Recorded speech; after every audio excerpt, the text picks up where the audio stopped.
بسم الله الرحمن الرحيم.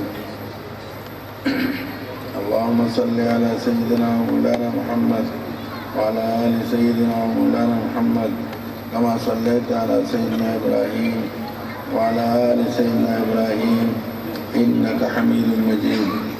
اللهم بارك على سيدنا ومولانا محمد وعلى آل سيدنا ومولانا محمد كما باركت على سيدنا إبراهيم وعلى آل سيدنا إبراهيم إنك حميد مجيد. باب قول الله ونضع الموازين القسط ليوم القيامة وأن أعمال بني آدم وقول يوزن.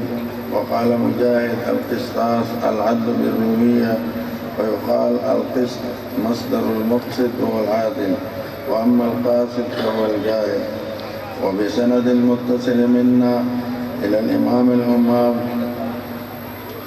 الإمام البخاري نور الله مرقده وأعلى الله مراتبه قال حدثنا أحمد بن أشهاب قال حدثنا محمد بن فضيل عن عمارة بن القعقاع عن أبي زرعة عن أبي هريرة رضي الله تعالى عنه قال قال النبي صلى الله عليه وآله وأصحابه وبارك وسلم كلمتان حبيبتان إلى الرحمن خفيفتان على اللسان ثقيلتان في الميزان سبحان الله وبحمده سبحان الله العظيم. سب پڑھو سبحان اللہ وبحمده سبحان اللہ العظیم. پھر پڑھو سبحان اللہ وبحمده سبحان اللہ العظیم. سبحان اللہ وبحمده سبحان اللہ العظیم.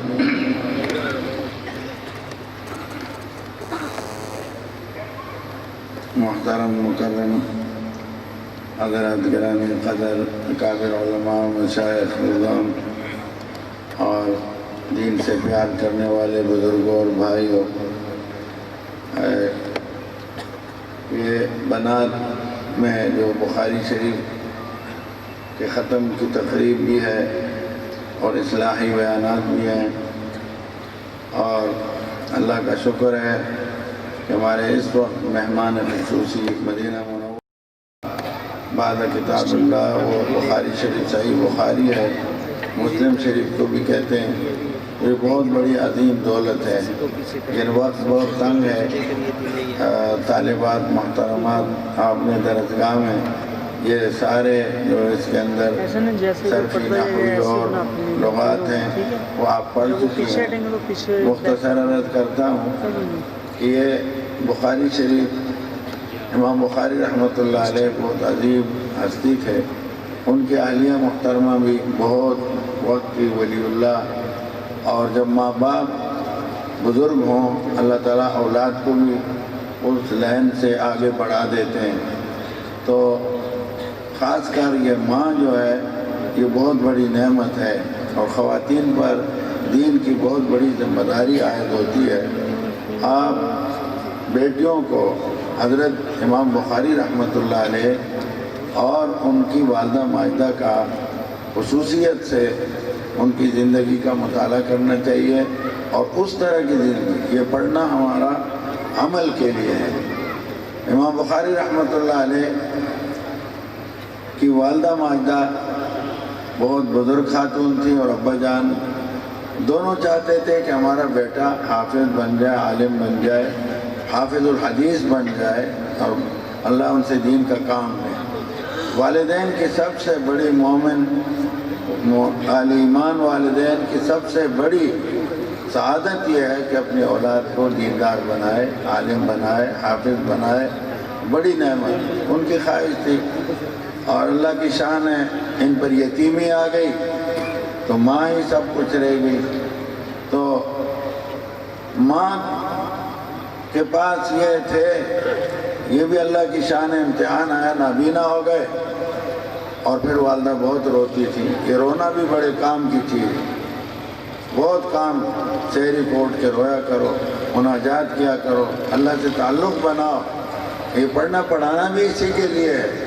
تو ماں بڑی روتی تھی، یا اللہ میں تو چاہتی تھی میرا بچہ حافظ الحدیث بنے گا، حافظ القرآن بنے گا، دین کا خادم بنے گا.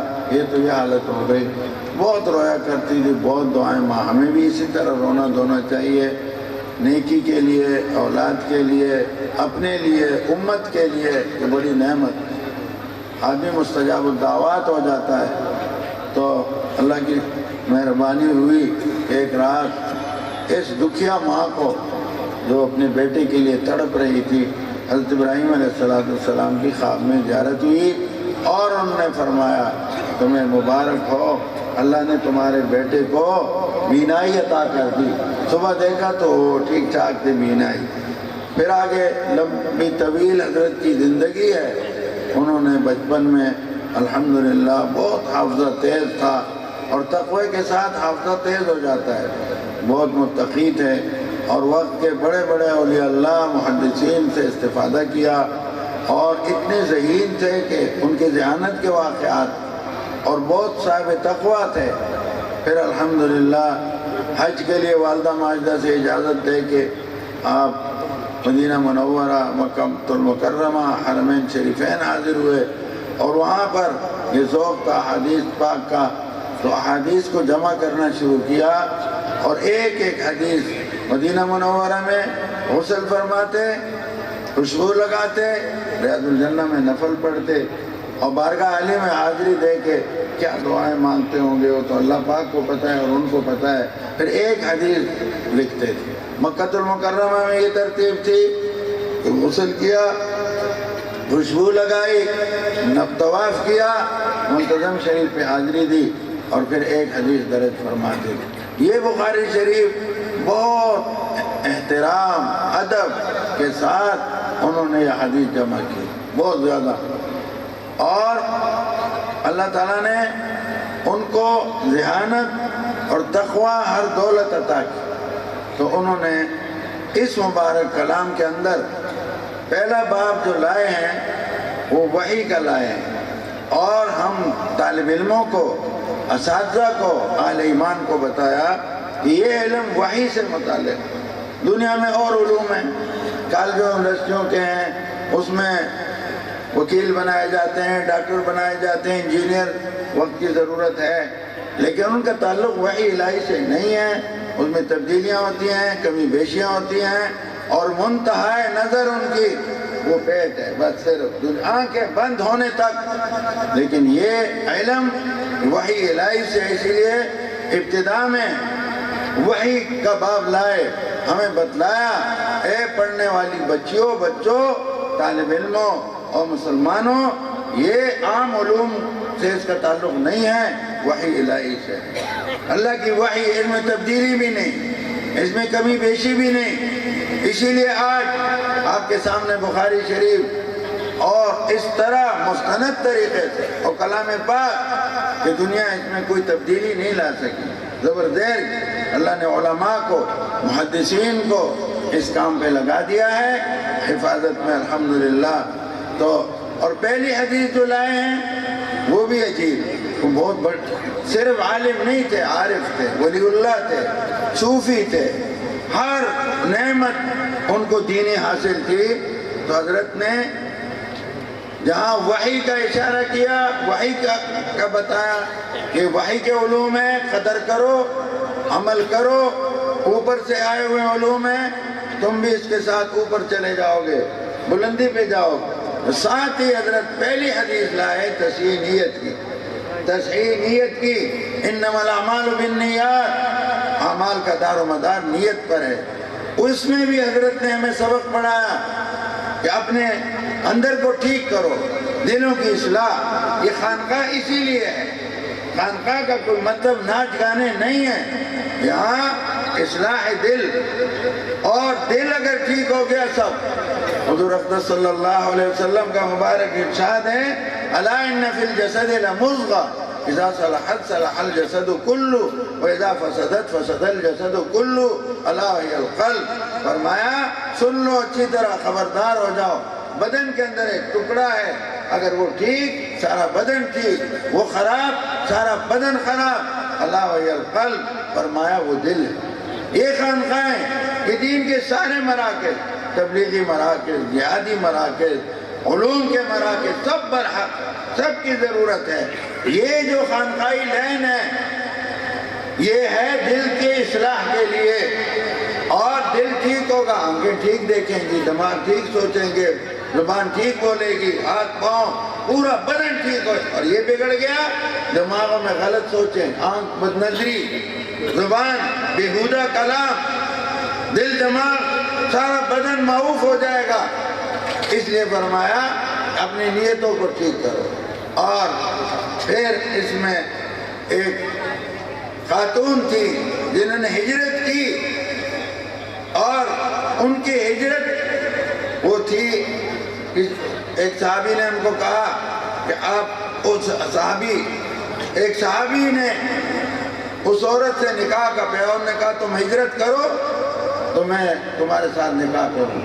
تو حضور صلی اللہ علیہ وسلم نے فرمایا، اس کو کہتے تھے یہ مہاجر اس خاتون کے لیے ہے، نیت اس کی یہ تھی، مہاجر ابن قیس۔ تو اب وہ مرد تھا اور انہوں نے ہجرت کی، اور ان کے دل میں تھا اللہ اور رسول صلی اللہ علیہ وسلم کی رضا حاصل کریں گے، اور یہ عورت سے نکاح کے لیے۔ تو حضور صلی اللہ علیہ وسلم نے فرمایا جس نے جس مقصد سے ہجرت کی ہے وہی پائے گا، جس نے اللہ اور رسول صلی اللہ علیہ وسلم کی ہجرت کی وہ مل جائے گا، اور جس نے عورت کی خاطر ہجرت کی ہے وہ۔ تو معلوم ہوا کہ انسان کے اعمال کا مدار وہ ہے نیت پر، نیت جتنا، اور نیت اعلیٰ تب ہوگی جب اصلاحی تعلق ہمارا ہوگا اللہ کے لیے، مشائخ کے ساتھ ہم بیعت ہوں گے، اللہ اللہ سیکھیں گے۔ ہمارے حضرت شیخ حضرت مولانا الیاس صاحب یہ سب مشائخ بیعت تھے، اپنی اصلاح کرائی، خانقاہوں میں رہے، خانقاہوں سے عقید تک جوڑ رکھا۔ پھر آخری حدیث جو لائے ہیں وہ لائے ہیں وزن اعمال پر، فکر آخرت پر۔ اور یہ پہلے یہ تھا کہ عمل کا وزن کیسے ہوگا۔ آج کل بھی کچھ دانشور ہیں وہ الٹی سیدھی بک رہے ہیں۔ حضرت نے ایک دن سامنے ایک صاحب کو کری سنائی، اور ایک بدبخت نے اب کہا کہ میرا لیڈر جو ہے وہ اللہ کے بعد ہے، اللہ کے بعد وہی ہے۔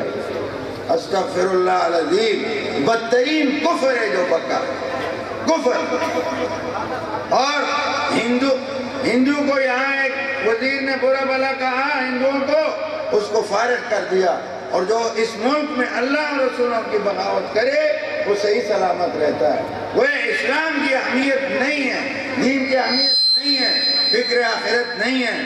حضرت فرماتے ہیں امام بخاری رحمۃ اللہ علیہ کہ ہوش سے رہو، قیامت کا دن آئے گا، اعمال کا وزن ہوگا، اعمال تولیں گے، یہ بول، یہ قول، یہ کام، ہمارے کام، یہ سب تولیں گے۔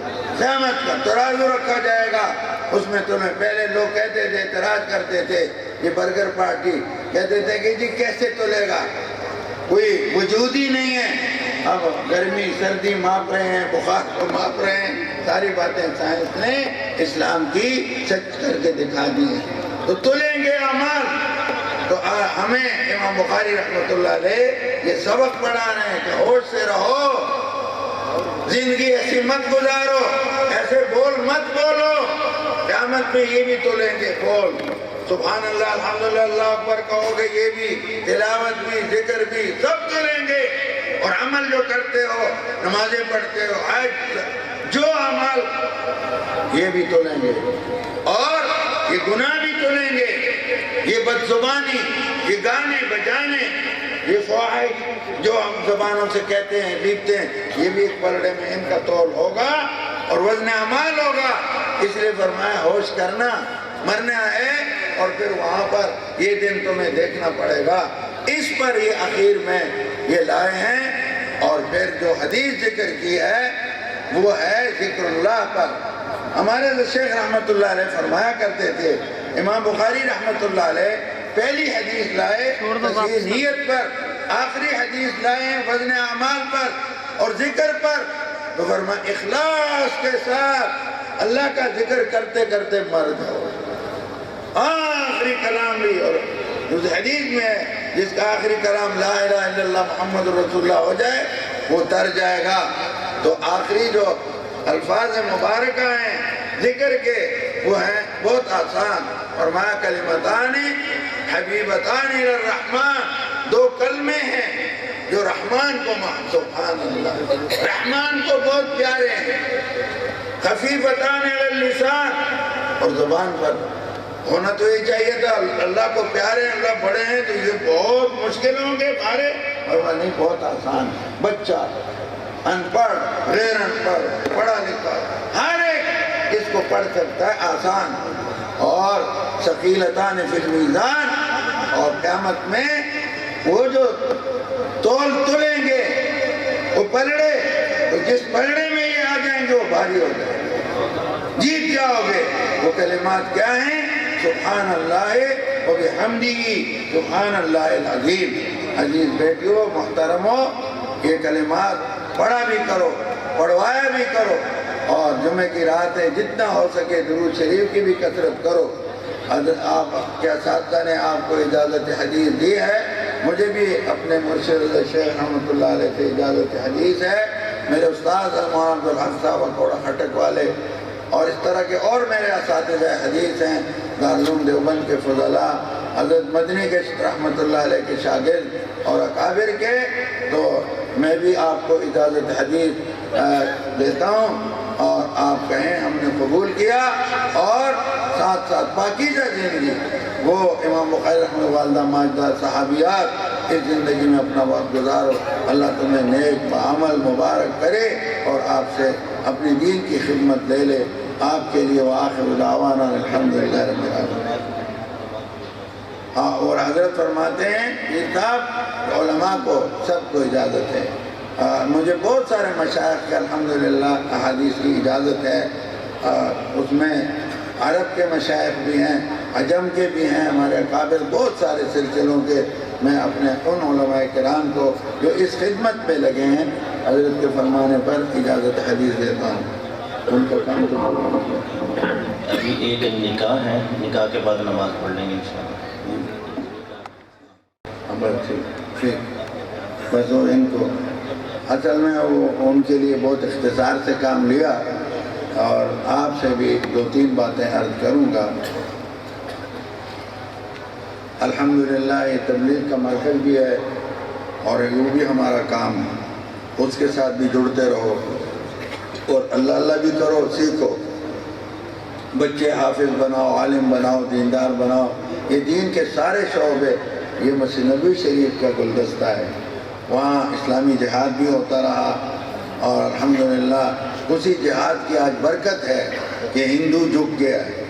اگر یہ جذبہ نہ ہوتا، ایک نے انٹرویو دیا، میں نے خود سنا کہ ان مسلمانوں سے نہ الجھو، یہ تو جو گھر میں شہید آ جائے تو خوشیاں مناتے ہیں، خوشیاں مناتے ہیں، ہمارے فوجی یونٹوں پر لکھا ہوا ہے ایمان تقوی جہاد فی سبیل اللہ، اور مسجد نبوی شریف میں حضور صلی اللہ علیہ وسلم امیر المجاہدین تھے، خود آپ جہاد میں غزوات میں شریک ہوئے ہیں الحمدللہ، اور تبلیغ بھی، یہ بھی گلدستہ کا پھول ہے مسجد نبوی شریف کا، جماعتیں جاتی تھیں، تبلیغ ہوتا تھا، حضور صلی اللہ علیہ وسلم آپ کے پاک صحابہ، اللہ نے یہ نعمت ہمیں عطا کی، مدارس تھے، صفحہ شریفہ، اس سے محدثین پیدا ہوئے، فقہاء علماء پیدا ہوئے، خانقاہ بھی، مسجد نبوی شریف میں ذکر کے حلقے لگتے تھے باقاعدہ، حضور صلی اللہ علیہ وسلم فرماتے ہیں اذا مررتم بریاض الجنہ فارتعوا، جب جنت کے باغوں پر چلو تو چر لیا کرو۔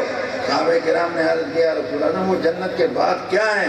فرمایا حلق الذکر، ذکر کے حلقے ہیں، اس میں اب بیٹھا کرو، اللہ کا ذکر کرو۔ اسی طرح الحمدللہ اسلامی سیاست بھی وہاں کا ورثہ ہے، سلطان مدینہ تھے حضور صلی اللہ علیہ وسلم، آج اسمبلی میں علماء نہ ہوتے تو ہمارے پشتوں میں کہتے ہیں سور کفر کو۔ اب دیکھو نا، کہتے ہیں کہ نعوذ باللہ اسرائیل کے حق میں تقریریں ہو رہی ہیں، کیا سے کیا ہو رہا ہے، کیا عرض کروں۔ اللہ کا شکر ہے، اللہ نے ان کو بھی توفیق دی تھی، سامنے حق ہمارے، یہ نہیں کہ ہم آپ کو کہہ رہے ہیں، اللہ ہمیں جب بھی موقع دیتے ہیں ہم ان کو کہتے ہیں کہ ایسی کوئی بات مت کرو، اللہ ناراض ہو جائیں۔ حضور صلی اللہ علیہ وسلم ناراض ہو گئے، کیا اپنے لیڈر پر مرتے ہیں اور آقا صلی اللہ علیہ وسلم کے ناموس پر خاموش ہو جاتے ہیں؟ کدھر گیا ایمان؟ اللہ اپنے لیڈروں پر مرتے ہیں، اللہ پاک کی توہین پر ذرا تکلیف نہیں ہوتی؟ یہ ٹیسٹ ہے ایمان کی اور منافقت کی۔ جو مومن ہوگا وہ ہر چیز سے پہلے اپنے اللہ پر اس کو غیرت آئے گی، اپنے نبی صلی اللہ علیہ وسلم پر آئے گی، ان کے پاک صحابہ، پاک اہل بیت، ان پر آئے گی، دین پر آئے گی۔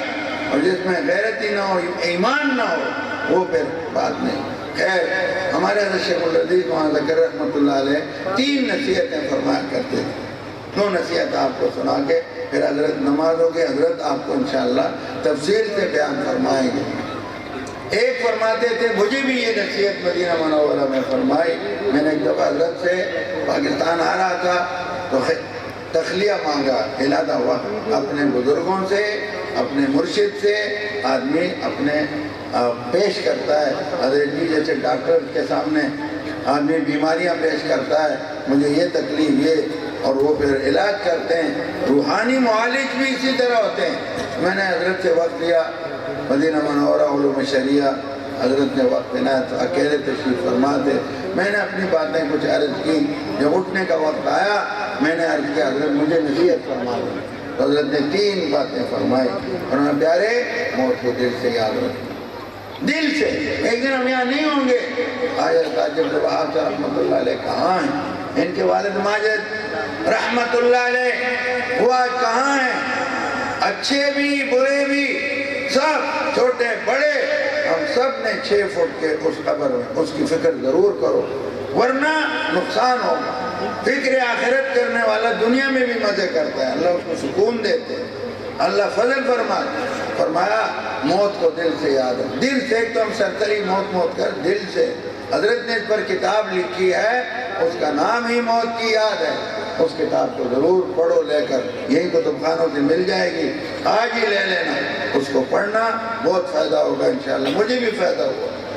دوسری نصیحت حضرت فرماتے تھے کہ اتباع سنت، ہر سنت پر عمل کرو۔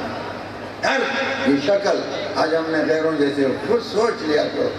اگر میری داڑھی منڈی ہوتی، آج بھی میں ایک جگہ بھی جلسہ کر کے آیا ہوں، میں نے کہا بخاری شریف کا ختم ہے، پہنچوں گا، غسل کروں گا، کپڑے بدلوں گا، لیکن سیدھا مجھے اسٹیج پر دیر ہو، تاخیر ہو گئی ہوئی، تو وہاں میں نے یہی بات کی ان کو۔ وہ وقت تھا الحمدللہ کئی درجن نوجوانوں نے آ کے میرے پاس مدینہ شریف کا تبرک تھا، حضور روضہ اقدس کے خلاف مبارک کا ٹکڑا بیت اللہ میں ان کے چہرے پہ مارا، بہت سارے نوجوان آئے، مجھے بڑی خوشی ہوئی، سمجھ گئے۔ میں نے کہا دیکھو اگر میری داڑھی منڈی ہوتی تو آپ میری تقریر سنتے کہا نہیں؟ میں خوبصورت لگتا برا؟ سب نے کہا بچوں سمیت تم برے لگتے۔ میں نے کہا اللہ اس کی جگہ کا نام ہے، وہاں اللہ والو، مجھ پر اللہ بول دیا۔ تو میں نے کہا میں آپ سے پوچھوں تو آپ کیسے خوبصورت لگ رہے ہو خلاف سنت؟ آپ سے بھی درخواست کرتا ہوں، سنت پر ہے ہمارے حضرت کی بہت تاکید، شکل بھی سنت، لباس بھی سنت، اخلاق، اس پر ملے گا کیا؟ ہم تو لاچی لوگ ہیں۔ اللہ فرماتے ہیں تمہیں محبوب بناؤں گا۔ یا اللہ ہم گناہگار ہیں، تو میں گناہ بھی معاف کروں گا، تم یہ کام تو کرو۔ یا اللہ ہماری دنیا، دوسری آیت میں ہے حیات طیبہ تمہیں دوں گا، تم سنت پہ عمل کرو، مرد ہو یا عورتیں سنت پہ عمل کرو، حیات طیبہ۔ اور آگے ارشاد فرمایا کہ تمہیں جنت آخرت بھی اعلیٰ دوں، نالے چوپڑیاں نالے دودھ، ہم خرمام ثواب، مزے ہی مزے ہیں، دین میں مزے ہیں، بے دینی میں نہیں ہیں۔ اس وقت ہم درخواست ہی کر سکتے، مولوی لوگ ہیں، وہ تو ملا عمر صاحب تھے جنہوں نے امیر المومنین آ کے اعلان کیا کوئی داڑھی نہیں مونڈے گا۔ 17 دن میں افغانستان میں پھرا، میں نے کوئی بے داڑھی نہیں تھا اس زمانے، اللہ کا شکر ہے، کوئی بے پرد عورت نہیں، اللہ نے طاقت دی۔ طاقت والوں کو چاہیے اللہ کے احکامات کو طاقت کے ذریعے، تبلیغ والے تبلیغ کے ذریعے، صوفیاء کرام یہ اپنے تصوف کے ذریعے اے اللہ کا دین سر بلند ہو۔ تو میرے محترم بزرگ اور بھائیو، ہم تو درخواست ہی کر سکتے ہیں، جن کی داڑھی نہیں ہے وہ داڑھی رکھ لو، جن کی کم ہے پوری کرو۔ ابھی اسی گزشتہ جمعہ کی رات حضرت جی ہمارے پاس ایک نابینا طالب علم، چھوٹا معصوم بچہ، اس کو ہم خیر خواہ ہیں، آپ لوگوں کے الحمدللہ یہ نابینا ہو جائے لنگڑا ہو جائے کسی کام کا نہیں ہوتا، نہ اسکول نہ کالج جو کہتے لے جاؤ نابینا ہے، وہ ہمارے پاس لے آئے یہ نابینا ہے، میں سمجھ گیا، کہتا اس کو داخل کرو، میں نے کہا داخل تو کرتا ہوں لیکن یہاں تو اس کی خدمت کے لیے بھی تو کوئی چاہیے، معصوم بچہ ہے، یہ اس کو وضو کرانا ہے، یہ تو گھر کا کوئی آدمی ہمیں دے دو، ہم تیار ہیں، کوئی فیس نہیں لیں گے۔ انہوں نے جناب مان لیا اور چھوٹا بھائی ساتھ کر لی، اس کے وقت بھی جاگ گئے اور دونوں قرآن کے حافظ ہو گئے، دونوں۔ اس نابینے کو گزشتہ ہفتے زیارت ہوئی حضور صلی اللہ علیہ وسلم، وہ استاد کہتے ہیں میں رات کو 4 بجے آیا مسجد میں تو یہ بچہ رو رہا تھا، اور میں نے کہا تم کیوں روتے ہو؟ اس نے کہا مجھے حضور صاحب کی زیارت ہے، اور فرمایا تم سبق پڑھتے ہو؟ جی یہ آقا میں پڑھتا ہوں۔ ہاں خوب سبق پڑھو اور درود شریف زیادہ پڑھو۔ پھر فرمایا عذاب کا خطرہ ہے، عذاب کا، اور اس کی 2 وجہ ہیں، ایک داڑیاں مونڈی جا رہی ہیں، بلکہ آج کل تو داڑیوں کا مذاق اڑایا جا رہا ہے، قسم قسم کے فیشنی داڑیاں، خلاف سنت، غیروں کے طریقوں پر، اور حضور صاحب کے طریقے پسند نہیں ہے، خدا کا واسطہ ہے۔ دوسرا میری توہین ہو رہی ہے، بے ادبی ہو رہی ہے، قرآن پاک کی بے ادبی ہو رہی ہے، اور اس سے عذاب قبر بھی ہو رہا ہے۔ اس لیے یہ پیغام میرا دے دو کہ توبہ کرو، استغفار پڑھو، درود شریف کی کثرت کرو، اور میرے ناموس کا تحفظ کرو، میرے ناموس کا تحفظ کرو۔ آج وقت ہے، ہماری مدد جو ہے وہ ہماری قوت سے نہیں، اللہ کے فضل سے، کرم سے۔ اب بھی ہم دشمن پر غالب ہیں تو تکبیر سے، اللہ کے نام سے، اور مدارس میں ختمات ہو رہے ہیں، بچے راتوں کو اٹھ کے اللہ ہمارے ملک کی حفاظت فرما، ذکر ہو رہا ہے، قرآن شریف پڑھا جا رہا ہے، آیت کریمہ کا ختم، درود تنجینہ پڑھا جا رہا ہے۔ بہرحال ہمارے حضرت یہ بھی فرماتے تھے اتباع سنت کی کیا خیال ہے؟ ارادہ کر لو انشاءاللہ، ٹھیک ہے؟ داڑھی نہیں مونڈے گے اور داڑھی خلاف سنت نہیں کاٹیں گے، سنت کے مطابق کاٹو، سب محمدی بنو، دنیا بھی تمہاری، قبر قیامت آخرت، قیامت میں حضور جام کوثر پلائیں گے، اور سہارا کون سا ہے ہمارا؟ شفاعت فرمائیں گے، عرش کا پاک سایہ ملے گا، رحمت اللہ مجھے اور آپ کو نصیب کرے۔ تیسری نصیحت حضرت فرماتے ہیں درود شریف زیادہ پڑھا کرو، درود شریف غیر معمولی کر، اور درود شریف کی بے انتہا برکات۔ اس پر حضرت نے فضائل درود شریف کتاب لکھی ہے، اس کو پڑھو غور سے، اور میرا تجربہ ہے میاں بیوی درود شریف زیادہ پڑھے، اللہ ان میں ایسی محبت ڈالتے ہیں خلا بھی ختم۔ گھر میں پڑھو، گھر میں ایسی برکتیں آتی ہیں، اللہ اکبر، سوچ نہیں سکتے۔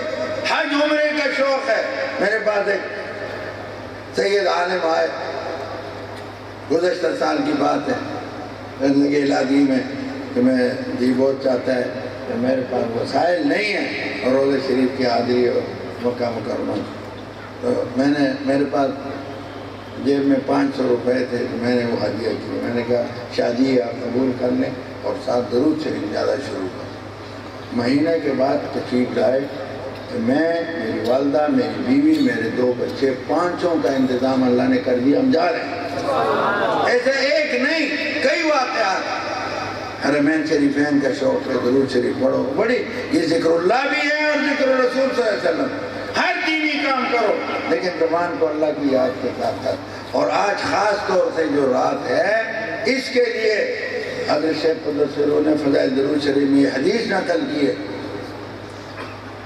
کہ مجھ پر روشن رات روشن دن درود شریف زیادہ پڑھا، یہ خود بھی پڑھو دوسروں کو، اس میں ہمارا فائدہ ہے۔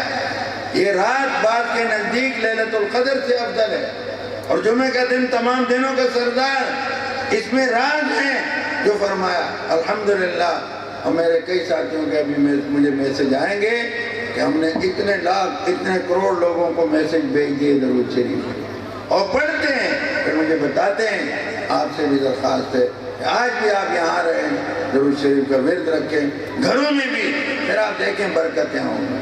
ایک درود شریف اس ملک کی حفاظت کے لیے عطا ہوا، وہ ہم لائے ہیں، درود شریف کے کارڈ ملیں گے، حضرت پیر صاحب تقسیم کریں گے بعد میں۔ وہ درود تنجینا ہے۔ فضائل درود شریف میں ایک آیت نمبر 4 پر جو حضرت نے ایک آیات لکھی ہیں اس میں نمبر 4 پر یہ درود شریف ہے، اور یہ وہ ایک سید بزرگ ان کو بارگاہ علی کی زیارت نصیب ہوئی، وہاں رہتے ہیں حرمین شریفین میں، اور ان کو ارشاد فرمایا پاکستان کے جو حالات ہیں اس کے لیے اس درود شریف کو پڑھو۔ حضرت مدنی کا وظیفہ ہے، وہ 70 بار بتلایا کرتے ہیں۔ پھر ارشاد فرمایا ملک گناہگار کا اس کو کہو اس کو اپنے حلقے عوام میں عام کرو۔ اللہ کا شکر ہے ہم اس کو ہر جلسے، آج بھی وہاں دے کے آیا ہوں، آپ کے لیے بھی لایا ہوں کارٹون بھر کے، جہاں جلسہ کرتا ہوں آقا کا حکم پورا ہو جائے اور آپ بھی۔ تو یہ 3 نصیحتیں حضرت کی بہت آسان ہیں، موت کو دل سے یاد رکھنا، اتباع سنت، درود شریف کی کثرت، انشاءاللہ اس کا فائدہ ہوگا۔ آج چونکہ جمعے کی رات ہے، آج سے ہی آغاز کر دو، کرو گے نہیں کرو گے؟ فرشتے تو یہ کام کرتے ہیں، آپ بھی کرو گے کہ نہیں کرو گے؟ وآخر دعوانا الحمد للہ۔ ہاں دیکھا آپ